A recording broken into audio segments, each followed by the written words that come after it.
Hey Eagle fans, I'm Thomas Mott. Welcome into Philadelphia Eagles Now, and today, let's get into the latest Eagles news and rumors here on a Wednesday. You watched Monday Night Football, I watched Monday Night Football. It was atrocious. It was bad. I mean, it was as bad of a game as we've seen in Philadelphia, yet they only lost by one score. And so we got to break down all of the, the resulting news coming from not only that game, but obviously the Eagles in general, who have just been abysmal. Let's start with Doug Pederson and the possible change in play calling. So here's the deal. Doug Pederson, we got to give him credit where credit is due. He has been putting his, the feet have been to the fire, and he has been getting grilled by Philadelphia media, not just this week, but the past couple of weeks. But it really got turned up hot on Monday and Tuesday. He did a great morning show, a bit, as he always does, 8 a.m. on 94.1 WIP. Angelo grilled him on that one, and then he had his press conference yesterday. He's getting obliterated in terms of the press is coming after Doug Pederson because, listen, the Eagles' offense is a shambles. Carson Wentz has regressed dramatically. We'll talk more about that in a little bit. And so the question is, Doug, they've asked him this multiple times. Would you be willing to give up play calling? In the past, Pederson has always said, no, I like play calling. I think I'm good at play calling. I'm not going to go ahead and give it up. Well, after Monday night's really abysmal, not only play calling, but just play in general by the offense against the worst defense, statistically passing in the league,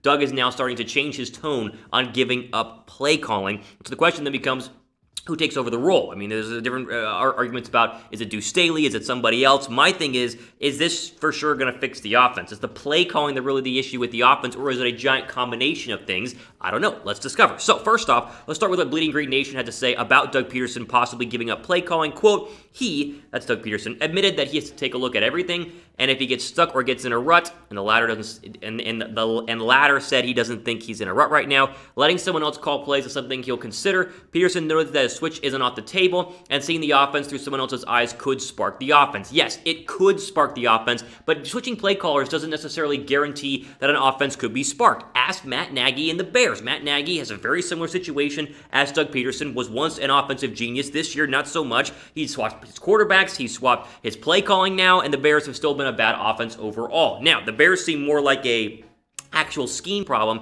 than a player personnel problem, where I would argue Philadelphia is more of a player personnel issue and less of a scheme issue. You know my thoughts on Doug Pederson. Does he need to improve? Yes. Are some of his play calling decisions atrocious? Yes. Not kicking a field goal when you're down 2 scores in field goal range and going for a 4th and 4 inside Seattle territory, and then of course the 4th and 2 at the 50. I'm tired of that stuff. Like, let's do some situational thinking here. Take the points that way. It's a one-score game. The Eagles could have won that game if they kicked a field goal. They could have gotten the ball back. The defense was playing well. So in that sense, yes, Doug has been struggling. But you can't just blame it all on play calling. You go back and watch the film. Wentz is not finding open targets, and also open targets aren't getting as open as we'd like them to. It's a giant combination. It's not just Doug. It's not Doug, but it's not just Doug Pederson. And so for me, I'd be fine with watching someone else call a play just to see if that's the issue. I don't see that being the issue, so I would go ahead and keep Doug Pederson as the play caller. He needs to be smarter, though, situationally. You can't just absolve him from all blame. Got to be better. Let me ask you guys this. You guys think Doug Pederson should give up the play calling?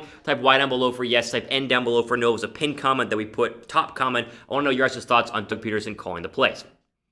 Speaking of which, let's just take a look, though, at the offense in general and kind of why I don't think that this is just all Doug Pederson, because you got to remember, Doug Pederson has been here since, the start of Carson Wentz's career, which is 2016. And if you look at the stats from not only the Eagles offense, but let's start with Carson Wentz the past 5 years, is Doug suddenly not calling the right plays, or has Carson Wentz regressed? Look at this. Remember, guys, talk about 2016. Wentz comes in, has a very solid rookie year, still threw 14 interceptions. The team was 7-9. Then, obviously, the MVP year, almost great. 2018, really, really good, even though some people said Wentz had regressed that year. The numbers were still really good till he got hurt. 2019, people said Wentz was absolutely washed, and yet completion percentage was still very, very good at 64%.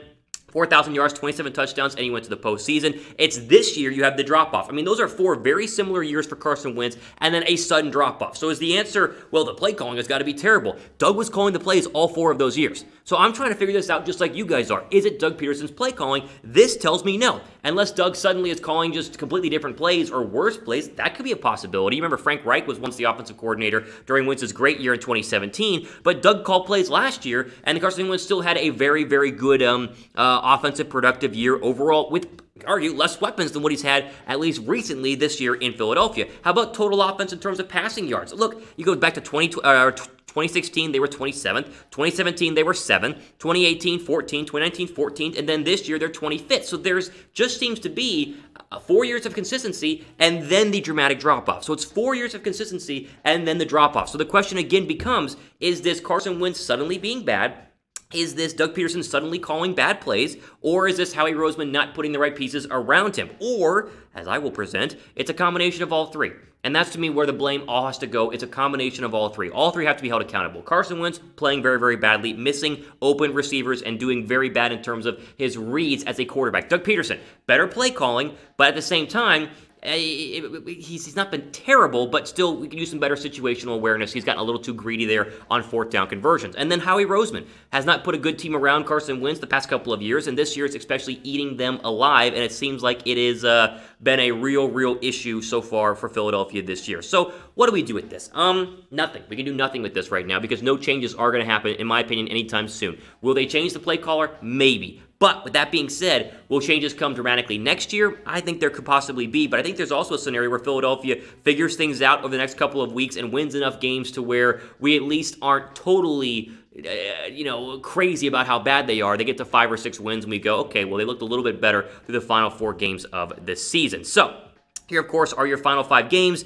These are the passing defenses you're going to be playing against. It doesn't look like they're going to be playing against anything easy. I mean, the Packers are probably the worst passing defense. They're 15th in the National Football League. Saints are 5th. Cowboys 12th. Washington 1st. Ronald Darby playing very, very well for the Washington football team. So again, I've just struggled this year, and it's getting frustrating. I've struggled this year to figure out exactly what's wrong, because it's a combination of a lot of things. And I hear a lot of people want to point to it's just Carson Wentz, or it's just Doug Pederson, or it's just Howie Roseman. It's a giant group effort, it seems, in Philadelphia, and that's why it's almost more concerning than just one issue, for instance, being Doug and his play calling. Before we keep going, if you guys want to bet against Philadelphia, how about that? So we've talked about in the past, friends at BetUS, you guys can go ahead and sign up at chatsports.com/EaglesBet. Use that promo code EAGLES125 with your $100 deposit to get a big deposit bonus of 125%. Normally, I'd say bet for the Eagles, bet and say the Eagles are going to win. Now, maybe you want to bet against the Eagles because they've been playing so poorly, or you bet the Eagles to cover, or you just bet on the NFL in general. Can all be done with our friends at BetUS. Remember, chatsports.com/EaglesBet. The promo code is EaGLES125. Speaking of Doug Pederson, we continue with him. He's very, very central in this episode of the Philadelphia Eagles now, and we get into the idea of Doug Pederson returning in 2021. Now, the past couple of weeks, we've talked about, will Doug come back? Will he stay? Will he go? Well, he was finally asked this question again. I said the media has been harsh this week on Doug Pederson, and rightfully so. And they straight up asked him, have you been told you will be the coach in 2021? And Doug, and we'll read the quote in a second, said straight up, he has not been straight up told, yes, you're for sure returning in 2021. So this is still an ongoing, fluid thing. The Eagles will have a lot of big decisions to make this year, and I think it starts with your coach, then your quarterback, and then finally with your GM, possibly in that order. Will any one of those 3 be fired? Maybe. Will all 3 of them be fired? Probably not. You got to keep 2 of the 3 at least. 1 of the 3 at least. Which one stays, which one goes? That's going to be the big question for me. I'll keep saying it. Personnel has been a big issue. Injuries have been a big issue. I think the Eagles were healthy, and I think if the Eagles had some really decent weapons around Carson Wentz, because like Reagor can't separate. I mean, Jalen Reagor, you would argue, is the best receiver on this team right now, can't separate. They don't even play Travis Fulgham anymore or throw his way. Jeffrey is washed. Zach Ertz is hurt. No offensive line. I mean, we can make all the excuses we want. These are true and very, very real, but at the same time, it's just a mess. So here was Doug Pederson on the possibility of getting fired. Quote, listen, I've been around this league a long time, 25 years, I believe, as a player and a coach, and we're always based on and evaluated on our performance. Right now, that's obviously not my concern as far as the decision goes. That's out of my hands. But what is in my hands and in my control is getting the team prepared and ready for Green Bay this week. So again, he doesn't give you anything specific. He would go on to later say that he has not been assured of having his job in 2021. But at the same time, I don't think every single coach in the National Football League has been guaranteed their job next year, even though the majority of them will go ahead and keep him. This is why the Eagles technically are still relevant, and technically why we'll keep watching and why Doug Pederson will continue to have a job, probably continue to call plays as well, because guess what? You're half a game out of first place. They beat the Packers on Sunday, big if. If they beat the Packers on Sunday, then they can vault right back into first place. They still play Washington and Dallas, so there is still technically a chance, even though nobody wants to hear it. So that's why we talk about this right now, but at the same time, we understand that things could change very, very quickly. If they win 4 of their next 5, we'll be completely different in terms of our overall grade and performance on the Eagles this season. I will say this, though.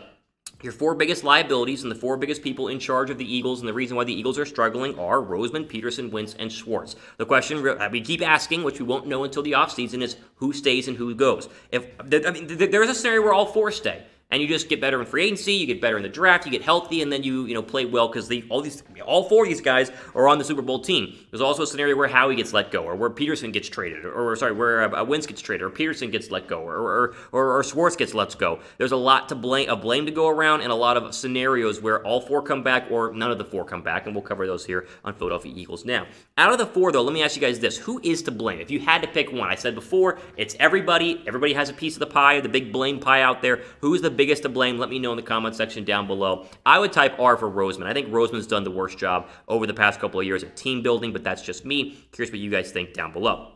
Quickly, I want to throw up the current draft order and just kind of, mention that even though I just talked about how the Eagles can still win the NFC East, if they don't, they will most likely have a top 10 pick in the NFL draft in 2021. Right now, they're sitting 6th, which is crazy to think. Last time they were this high was 4th, I think in 2015, whenever they drafted Lane Johnson. I think that was either 2015 or 2014. It was the Lane Johnson draft, the last time they were that high, and Johnson's been perennially one of the best right tackles in the NFL. So you can get a good player, and there are a lot of good players. I mean, my top 5 Eagle targets, which is a way too early list here, but I'll throw it out anyway, that the Eagles should look at, to me, is Micah Parsons, the Penn State linebacker who sat out this year, best linebacker in the draft. Jamar Chase, probably the best wide receiver in this draft. Maybe Jalen Waddle, but Chase and Waddle would both, to me, provide instant impact on offense. How about Gregory Rousseau? I mean, the defensive end out of Miami, they say, is the best one by far, and there could be a run on quarterbacks early. So if you have the best defensive end, you could go out and get him. Might be a good addition for Philadelphia. And then Sewell, the Oregon offensive tackle, I think Penny is how you say his first name. He's the best left tackle in this draft and probably the best left tackle we've seen in a very, very long time. He'll be a top 10 pick, and Philadelphia could look at him if they don't trust Mailata or Dillard. I honestly, if I had to take one of these guys right now, it's probably Micah Parsons, but I would go defense first and then get a wide receiver later in the draft because wide receivers in the second round can be a lot better than defensive ends or linebackers in the second round. But of course, we'll do plenty of draft coverage in the offseason. So make sure you guys are subscribed for that because our draft coverage is second to none. We had 1 million people watch our live draft show, more than 1 million people watch our live draft show at Chat Sports last year, and so you can be one of those guys coming up here in April, which honestly is like 5 months away, so it's going to come up sooner than you guys think. Okay, final quick bit of news here. Will Parks, the safety that a lot of people were very excited about when they signed him, once a Bronco, was released, and then signed for a 1-year deal, native to Philadelphia to come play safety. People were saying this could be a starter. Well, the Eagles cut him yesterday. His tenure in Philadelphia is over, and it looks like this is more of a, well, he wasn't playing well, and 2, they want to see what Grayland Arnold, the undrafted safety out of Baylor, has, because he seems to have a lot more upside than what Will Parks possibly ever could have. Honestly, this doesn't surprise me at all. Will Parks never produced. I mean, he was rarely out there at safety. He got really abused whenever he would come out and try to cover people in the slot, and basically became a special teams guy, and with the price that you were paying him, and with the ability to cut him at this time, it just makes sense to say, hey, we'll cut you, we'll put Grayland Arnold in there, who had a great run at Baylor, a guy that I covered while I was at Baylor. I mean, to me, a one-stop shop for a safety that needs a lot of help in terms of experience and, becoming an actual NFL safety, but it's kind of like a, why not, throw him in there, let's figure it out, because the Eagles secondary has played better in recent weeks, but it's not because of Will Parks, and honestly, he's more of a special teams guy anyway, and Arnold can do the exact same thing for a lot cheaper than what Will Parks ever could have done. So there, listen, ultimately, for today here on Philadelphia Eagles Now, it's an interesting day because I want to talk about the play calling, I want to talk about firing Doug Pederson, I want to talk about Carson Wentz. It just, when you look at all the issues Philadelphia has had, this is not systemic, been a problem for the past couple of years, besides the injuries and the player personnel, which goes on Howie Roseman. The rest is Pederson's play calling, has been good. Carson Wentz's play has been good. This year it falls off, and so the hope is it's just one bad year and not a look at what could potentially happen in the future in Philadelphia, and obviously we'll see what happens as the days and weeks go by. Ultimately, for today here on Philadelphia Eagles Now, I'm your host, Thomas Mott, signing off for the rest of your day.